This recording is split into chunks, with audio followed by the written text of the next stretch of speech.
Hello दोस्तों, स्वागत है एक बार फिर से आपके अपने YouTube चैनल किरण लर्नर्स अकेडमी में। हम कर रहे थे chapter wise NCERT, SCERT, general knowledge के वो सारे एमसीक्यू प्रैक्टिस कर रहे थे कक्षा क्लास 3 से लेके कक्षा 10 तक।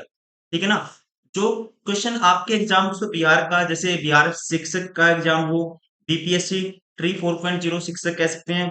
बिहार दोस्तों, बिहार एसएससी सीजीएल जो आता है, बिहार स्टाफ सिलेक्शन कमीशन का एग्जाम हो, बिहार दरोगा का एग्जाम हो, कोई भी एग्जाम हो बिहार का, ये क्वेश्चन दोस्तों एनसीईआरटी बेस्ड है और एससीईआरटी बेस्ड है। ये क्वेश्चन बार बार पूछे जाते हैं और विगत परीक्षाओं में कहीं ना कहीं ये क्वेश्चन पूछे गए हैं।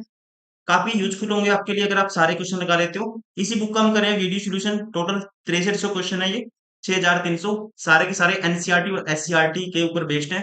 तो चलिए भी स्टार्ट करते हैं।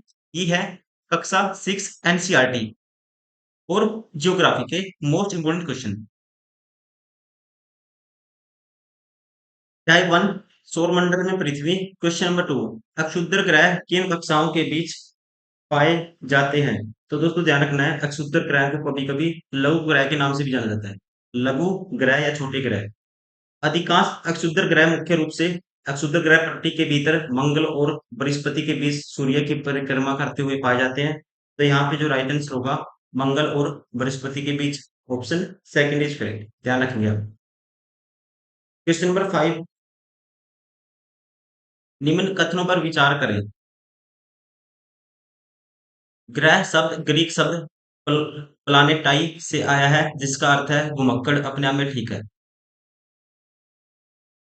दूसरा, बृहस्पति शनि और अरुण के चारों ओर छल्ले हैं। ये भी दोस्तों ठीक है। दोनों स्टेटमेंट करेक्ट है। राइट आंसर होगा ऑप्शन थर्ड। अध्याय 2, क्वेश्चन नंबर 2, भारत का मानक याम्योत्तर है। भारत का मानक याम्योत्तर है, दोस्तों ध्यान रखेंगे, ये होता है, आपको पता ही होगा, 82.5 डिग्री पूर्व। ठीक है, 82.5 डिग्री पूर्वी देशांतर, जो उत्तर प्रदेश के मिर्जापुर से होकर गुजरता है और पूरे देश के लिए मानक समय माना जाता है। ठीक है। तो यहाँ पे राइट आंसर होगा ऑप्शन फर्स्ट। क्वेश्चन नंबर 5, निम्नलिखित कथनों पर विचार कीजिए। भूमध्य रेखा से ध्रुवों तक सभी समानांतर वृत्त देशांतर के समानांतर होते हैं दोस्तों। तो ये अपने आप में स्टेटमेंट क्या है? करेक्ट है।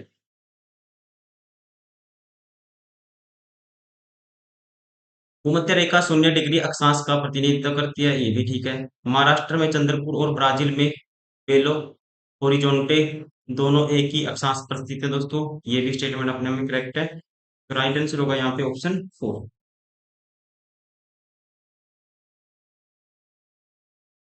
अध्याय 3, क्वेश्चन नंबर 2, पृथ्वी की सूर्य के चारों ओर की गति को क्या कहा जाता है? तो यहाँ पे इसका राइट आंसर होगा दोस्तों, पृथ्वी का सूर्य के चारों ओर निश्चित पथ या कक्षा में गति करना, क्या कहते हैं इसे? परिक्रमण। क्या कहते हैं? ध्यान रखना आपको, परिक्रमण। राइट आंसर होगा ऑप्शन सेकंड। क्वेश्चन नंबर 5, निम्नलिखित कथनों पर विचार करें।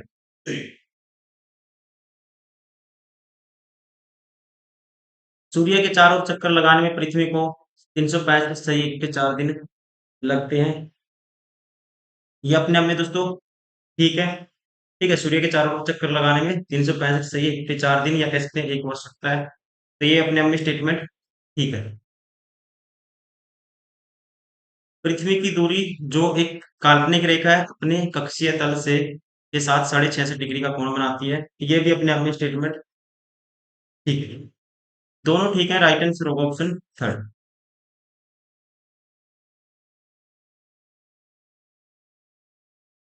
क्वेश्चन नंबर 2, अध्याय 4, एक छोटे चित्र का बड़े पैमाने पर खींचा गया रेखा चित्र क्या कहलाता है? ठीक है, कहता है एक छोटे क्षेत्र का बड़े पैमाने पर खींचा गया रेखा चित्र क्या कहलाता है? तो दोस्तों ध्यान रखेंगे, एक छोटे क्षेत्र का बड़े पैमाने पर खींचा गया रेखा चित्र उसे बोलते हैं खाका। Option third is correct. Question number 5, वृक्षों के वितरण को दिखाने वाले मानचित्र को क्या कहा जाता है दोस्तों? इस मानचित्र को बोलते हैं थीमेटिक मानचित्र।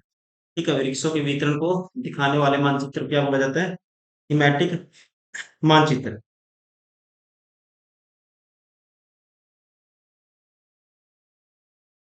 अध्याय 5, क्वेश्चन नंबर 2। विश्व का दूसरा सबसे बड़ा महाद्वीप दोस्तों, विश्व का देखो दूसरा सबसे बड़ा महाद्वीप इसमें पूछा गया है, तो ध्यान रखेंगे। एशिया के बाद अफ्रीका विश्व का क्या है? दूसरा सबसे बड़ा महाद्वीप है। राइट आंसर होगा ऑप्शन।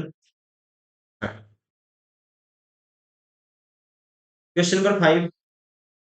माउंट एवरेस्ट समुद्र तल से कितना मीटर ऊंचा है दोस्तों? माउंट एवरेस्ट की जो ठीक है, समुद्र तल से जो ऊंचाई है ये मानी जाती है 8,848 मीटर।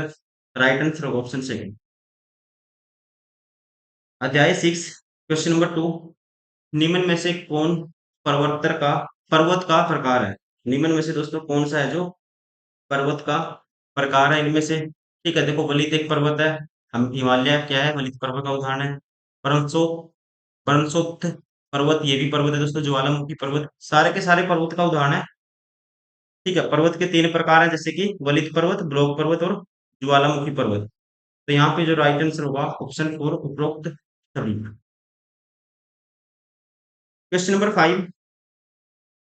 पर्वत पर पर्वत पर्वतों पर हमेशा जमी रहने वाली बर्फ की नदियां कहलाती हैं दोस्तों। उन्हें बोलते हैं, आपको ध्यान रखना है, हिमानी। क्या बोलते हैं? हिमानी या हिमनद। Option first is right. अध्याय 7, क्वेश्चन नंबर 2। कौन सी जल संधि भारत को श्रीलंका से अलग करती है दोस्तों? आसान क्वेश्चन है बिल्कुल ही। ठीक है, तो इसे बोलते हैं पाक जल संधि। राइट आंसर होगा ऑप्शन थर्ड। Question number 5। सतह का वह भाग है जो नदी के मुहाने पर बनता है कहलाता है। ठीक है, तो उसे बोलते हैं डेल्टा। राइट आंसर होगा ऑप्शन फर्स्ट।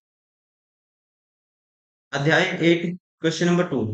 मानसून शब्द किस भाषा से लिया गया है दोस्तों? मानसून शब्द किस भाषा से लिया गया है? तो ये है दोस्तों, ध्यान रखना आपको, अरबी भाषा से।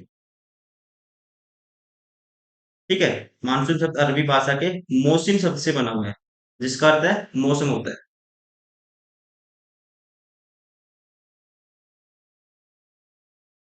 Question number 5। गुजरात के गिर वन में कैसे शेरों का निवास है दोस्तों? इसमें पाए जाते हैं, ध्यान रखना आपको, यहाँ पे एशियाई शेर, पैंथेरा लियो पर्सिका भी बोलते हैं इनको, या कह सकते हैं एशियाई शेर। राइट आंसर होगा ऑप्शन सेकेंड। क्लास